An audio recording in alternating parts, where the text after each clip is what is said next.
What up, guys? What up, guys? Justin here of Justin Speaks in Tongues language learning channel. And in this video, I want to discuss the types of materials that you choose for your language learning. This is one of the key areas that I think a lot of people end up missing out on or they have difficulty with because they do not choose materials that are appropriate for their current level.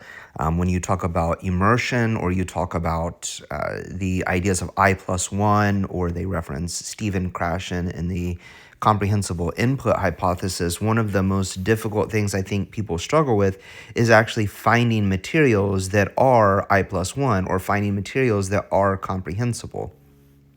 If you are watching television or you're watching videos and you are thinking, well, I'm doing comprehensible input, but in fact, most of what you're watching is not comprehensible, or you don't understand what the people are saying, then that is not going to lead to very efficient progress in the language that you're trying to learn. You need to understand most of what they're saying, which requires you to have a pretty high level in each language. So at least starting out, I think a lot of these programs that you go through are not designed for very well for beginner learners.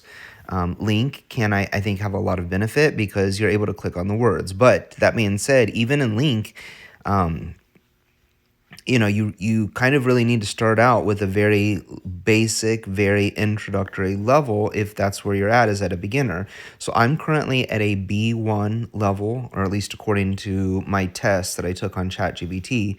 It said that my level of comprehension was approximately a B2 level in terms of understanding and being able to maybe write. It was at a B2 level, but then my ability to speak was only at a B1 level.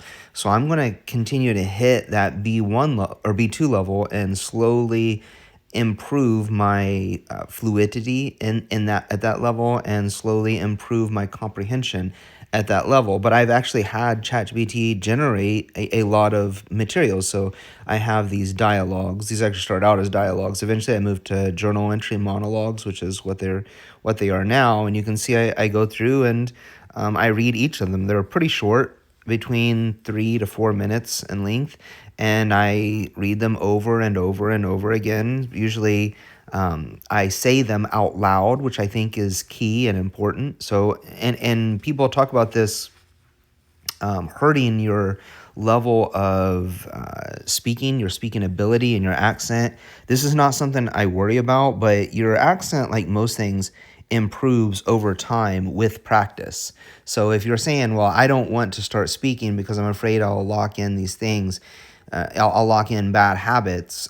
If you talk to anybody in any language, their accent changes over time. With greater comprehension comes greater ability to articulate with a good accent, or at least a clear accent in that language. And personally, I'm not all that worried about my accent. I'm worried about my pronunciation and people being able to understand me. So I'm going to just say the first couple of pages as an example of somebody who just disregarded any idea of having to do that. I've done a lot of listening to the language, and because I've done a lot of listening, I've improved my accent. And because I've also practiced a lot of articulation and speaking, I've also improved my ability to articulate and speak in Spanish. And I don't understand some of these people's stuff they say, but and I'm not saying that I'm perfect. Obviously, I'm only speaking at a B1 level, but so Diálogo 17, un lunes productivo. Hoy empezó una nueva semana y para ser lunes, la verdad es que todo salió bastante bien. Me desperté antes de que sonara la alarma porque anoche me acosté temprano. Eso casi nunca me pasa, pero hoy lo agradecí. Me levanté con más energía de lo normal y no tuve que salir corriendo de la casa. So as you can see, I can't rate what my accent sounds like, or if I sound like a native Spanish speaker of some country somewhere. I probably don't. But one, there's a lot of different accents in Spanish, so you're going to have a lot of choices. And if you speak pretty well, um, somebody might think, oh, he sounds like he's from this country when maybe you don't. But I mean, ultimately, what matters is that you pronounce the words clearly, that you are articulate, and that requires practice. If you're not practicing, you're not going to improve that. And you're definitely not going to improve that by just watching a lot of content and never practicing speaking. So, what I do is I say these out loud, I read these out loud, and then I also practice conversing spontaneously. Usually I use ChatGPT a lot. As I've told you in previous videos, I also am required with my job to speak with Spanish-speaking people on a semi-regular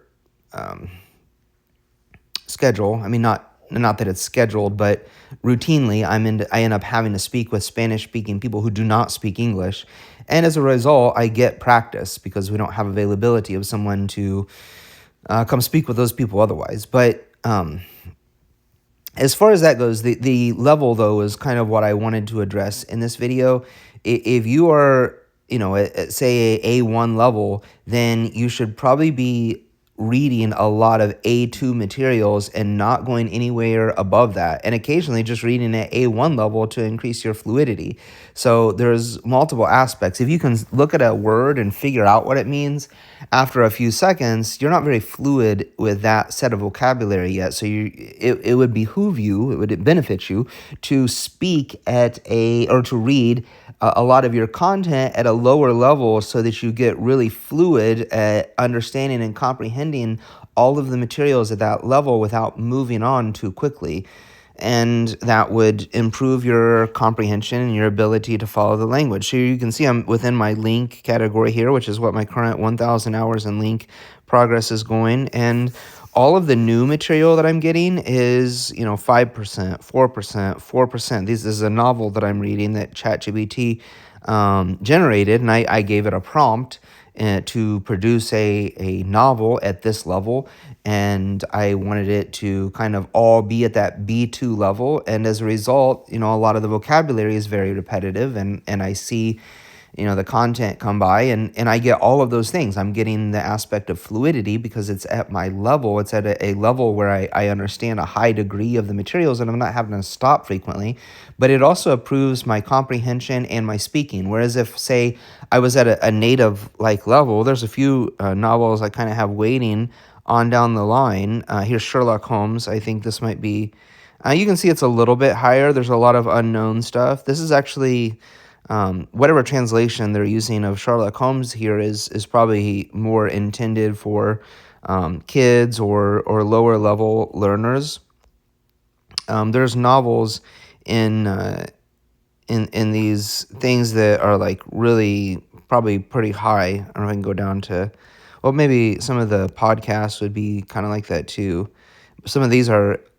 A lot of these are intended for learners, so they're going to be naturally at a lower level. But if I were to go down to the books category,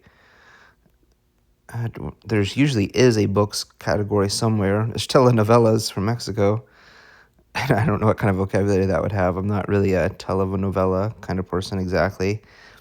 I've looked into them to see if it was something that would be like interesting to see. Well, here's some history things.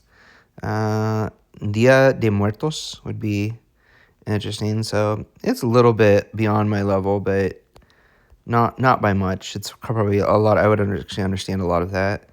Okay, so here's a history. What is this, a podcast or something? An educational YouTube channel where every week you will find the most incredible stories of our history. Okay, so this obviously has a lot of a higher percentage of unknown words or words that I've not seen before. So this would be something really good as I continue to improve or I continue to gain greater levels of Spanish to go to, but I really need to have a good amount of vocabulary and a good amount of comprehension before I go to that. So that's kind of where I'm going in this is you need a lot of material and you need to actually understand it. So that's kind of really all I have to say about that particular aspect of language today. But you guys take it easy. Please consider those things, and I'll talk to you in a video coming soon.